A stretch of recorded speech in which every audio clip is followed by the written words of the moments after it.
Hello every one welcome back. ഇന്ന് ഞാൻ Onam സ്പെഷ്യലായിട്ടുള്ള ഇഞ്ചിക്കറിയുടെ video ആയിട്ടാണ് വന്നിരിക്കുന്നത്. നമുക്ക് ആണെങ്കിൽ സൈഡ് ഡിഷായിട്ടൊക്കെ ഇഞ്ചിക്കറി നമ്മൾ സദ്യയിലൊക്കെ വിളമ്പത്തില്ലേ, ആ ഇഞ്ചിക്കറിയുടെ വീഡിയോ ആയിട്ടാണ് വന്നിരിക്കുന്നത്. നല്ല സിമ്പിൾ റെസിപ്പി കേട്ടോ. സെയിം ഇതുപോലെ ട്രൈ ചെയ്യുന്നൊക്കെ നിങ്ങൾക്ക് എല്ലാവർക്കും ഇഷ്ടപ്പെടും.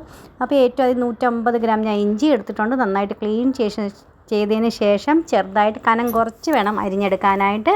ഒരു അര കപ്പ് എണ്ണ എടുക്കുക. ഞാൻ വെളിച്ചെണ്ണ എടുത്തേക്കുന്ന കേട്ടോ. നിങ്ങളുടെ സൺഫ്ലവർ ഓയിലോ ഏതാണെങ്കിലും കുഴപ്പമൊന്നുമില്ല, എടുക്കാവുന്നേ ഉള്ളൂ. ഇനി നമുക്കാണെങ്കിൽ അത് നന്നായിട്ട് ഹൈ ഫ്ലെയിമിൽ വെച്ചിട്ട് നന്നായിട്ട് ഇതുപോലെ ഒന്ന് ക്രഞ്ചി ആയി തുടങ്ങുകയെന്ന് തോന്നുമ്പോൾ ഒരു മീഡിയം ഫ്ലെയിമിൽ വെച്ചിട്ട് നമുക്ക് നന്നായിട്ടൊന്ന് ക്രഞ്ചി ആയി നമുക്കിങ്ങനെ കേക്കും എടുക്കുമ്പോൾ ഇങ്ങനെ ഒച്ച കേൾക്കണം. നല്ല ചിപ്സൊക്കെ വറുത്തെടുക്കത്തില്ലേ, സെയിം അതുപോലെ തന്നെ നമുക്ക് വറുത്തെടുക്കണം. അപ്പോൾ ഇങ്ങനെ നമ്മൾ വറുത്ത് ചെയ്യുവാണെങ്കിൽ കുറച്ച് ദിവസം വരെ കേടുകൂടാതെ നമുക്ക് സൂക്ഷിക്കാൻ പറ്റും കേട്ടോ. അപ്പോൾ അത് നന്നായിട്ട് എല്ലാം വറുത്ത് ഞാൻ കോരി എടുത്തിട്ടുണ്ട്. ഇനി അത് നമുക്ക് എത്ര എക്സ്ട്രാ എണ്ണയുള്ളതെന്ന് വെച്ചാൽ അതെല്ലാം നമുക്ക് മാറ്റാം. ഇത്രയധികം എണ്ണയുടെ ആവശ്യമില്ല. ഒരു ടേബിൾ സ്പൂൺ എണ്ണ ഞാനത് വെച്ചിട്ടുണ്ട്. നമുക്കത് കടുക് ഇട്ട് കൊടുക്കാം. കടുക് നന്നായി പൊട്ടി കഴിയുമ്പോൾ അതിന് ശേഷം ചെറിയ ഉള്ളി, നമുക്ക് 2-3-4 ചെറിയ ഉള്ളി അരിഞ്ഞിട്ട് കൊടുത്തിട്ടുണ്ട്. കുറച്ച് കറിവേപ്പിലയും കുറച്ച് പച്ചമുളകും കൂടി ചെറുതായി വട്ടനെ അരിഞ്ഞ് അതും കൂടെ അതിനകത്തൊന്ന് ആഡ് ചെയ്ത് കൊടുക്കുക. നന്നായിട്ട് ഇതെല്ലാം കൂടെ സോത്ത് ചെയ്ത് കൊടുക്കുക കേട്ടോ. നന്നായിട്ടൊന്ന് വഴണ്ട് വരണം എല്ലാം ഒന്ന്. ഇത് നന്നായിട്ടൊന്ന് വഴണ്ട് വന്നു കഴിയുമ്പോൾ നമുക്ക് കുറച്ച് മസാല അതിനകത്ത് ആഡ് ചെയ്ത് കൊടുക്കാം കേട്ടോ. നമ്മൾ ഇന്ന് റൂട്ടീന് ആഡ് ചെയ്യുന്ന മസാലേനെ നമ്മൾ ആഡ് ചെയ്ത് കൊടുക്കുന്നത്. നന്നായിട്ട് എല്ലാം ഒന്നും ആയിട്ടുണ്ട്. നമുക്കൊരു 1/4 ടീസ്പൂൺ നമുക്ക് മഞ്ഞൾപ്പൊടി ഇട്ട് കൊടുക്കാം. ഇനി ഒരു 1/2 ടീസ്പൂൺ നമുക്കാണെങ്കിൽ മുളക് പൊടി ഇട്ട് കൊടുക്കാം. ഒരു 1/2 ടീസ്പൂൺ നമുക്ക് മല്ലിപ്പൊടി ഇട്ട് കൊടുക്കാം. പിന്നെ ഒരു 1/4 ടീസ്പൂൺ നമുക്ക് കായപ്പൊടി ഇട്ട് കൊടുക്കണം. 1/4 ടീസ്പൂൺ നമുക്ക് ഉലുവാപ്പൊടി ഇട്ട് കൊടുക്കണം. ഇത്രയും സാധനങ്ങൾ വേണം ഇട്ട് കൊടുക്കാനായിട്ട്.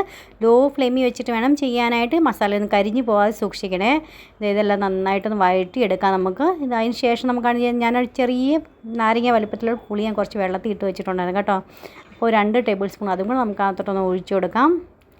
അതും നന്നായിട്ടൊന്ന് ഒഴിച്ച് ഒരു തള വരുന്നവരെ നമുക്ക് വെയിറ്റ് ചെയ്യാം. അപ്പോൾ നമ്മൾ നേരത്തെയാണെങ്കിൽ ഇഞ്ചിയൊക്കെ വറുത്ത് വെച്ചിട്ടില്ലായിരുന്നു. അപ്പോൾ അതെല്ലാം പൊടിച്ചെടുക്കണം കേട്ടോ. വെള്ളമൊന്നും ആഡ് ചെയ്യാൻ പാടില്ല. വെള്ളം ഇല്ലാതെ തന്നെ വേണം അത് പൊടിച്ചെടുക്കാനായിട്ട്. അപ്പോൾ അതിനകത്ത് ഉപ്പൊക്കെ നമുക്ക് 1/2 ടീസ്പൂൺ ഉപ്പ് ഇട്ട് കൊടുക്കാം. ലാസ്റ്റ് നമുക്ക് നോക്കിയിട്ട് ഉപ്പും പുളിയൊക്കെ എരിവൊക്കെ നോക്കണേ. ലാസ്റ്റ് എങ്ങനെയാണെന്ന് കുറവുണ്ടെന്നുണ്ടെങ്കിൽ നിങ്ങൾക്ക് എക്സ്ട്രാ എത്ര വേണ്ടതെന്ന് വെച്ചാൽ പുളി ഉപ്പൊക്കെ ആഡ് ചെയ്ത് കൊടുക്കാവുന്നേ ഉള്ളൂ കേട്ടോ. അപ്പോൾ അതിനകത്ത് നമുക്കിത് ഇഞ്ചിയൊക്കെ വറുത്ത് പൊടിച്ച് വെച്ചില്ലേ, അത് നമ്മൾ അതിനകത്തോട്ട് ആഡ് ചെയ്ത് കൊടുത്തിട്ടുണ്ട്. നന്നായിട്ടൊന്ന് മിക്സ് ആക്കി കൊടുക്കാം. നിങ്ങൾക്കിപ്പോൾ ആണെങ്കിൽ തോന്നുന്നുണ്ട് ഇച്ചിരി ഒത്തിരി തിക്കായി പോയെന്നങ്ങ് തോന്നുന്നുണ്ടെങ്കിൽ ചെറുതായിട്ട് 1-2 ടേബിൾ സ്പൂൺ വെള്ളം തിളപ്പിച്ചതിന് ശേഷം അതിനകത്ത് ഒഴിച്ച് കൊടുത്താൽ മതി കേട്ടോ. തണുത്തതിന് ശേഷം നിങ്ങൾക്ക് തോന്നുന്നുണ്ട് ഒത്തിരിയും കുറുകിപ്പോയെന്ന് തോന്നുവാണെങ്കിൽ അങ്ങനെ ചെയ്താൽ മതി. അപ്പോൾ അത് എൻ്റെ നല്ല പാകത്തിന് ഇങ്ങനെ ഇച്ചിരി ലൂസായിട്ട് വേണം കേട്ടോ. ഒത്തിരിയും കട്ട പോലെയല്ല, അത് ഈ പാകം കറക്റ്റായിട്ടിരിക്കുക. അപ്പോൾ ഇതുപോലെ വേണേ. അത് നിങ്ങൾ തിക്കാവുന്നുണ്ടെങ്കിൽ കുറച്ച് വെള്ളം ഒഴിച്ച് ഞാൻ പറഞ്ഞു കൊണ്ട് തിളപ്പിച്ചതിന് ശേഷം തണുത്ത് കഴിയുമ്പോൾ ഒഴിച്ച് കൊടുത്താൽ മതി. എനിക്ക് ഇച്ചിരി ഉപ്പ് കുറവാന്ന് തോന്നിയപ്പോൾ രണ്ടാമത് ഞാൻ പിന്നെ ഇട്ട് കൊടുത്തിട്ടുണ്ടായിരുന്നു. അങ്ങനെ നമ്മുടെ ഇഞ്ചിക്കറി റെഡി ആയിട്ടുണ്ട് സെർവ് ചെയ്യാനായിട്ട്. ഇന്നത്തെ വീഡിയോ നിങ്ങൾക്ക് ഇഷ്ടമായെങ്കിൽ ലൈക്ക് ചെയ്യുക, ഷെയർ ചെയ്യുക, സബ്സ്ക്രൈബ് ചെയ്യുക. Bye friends.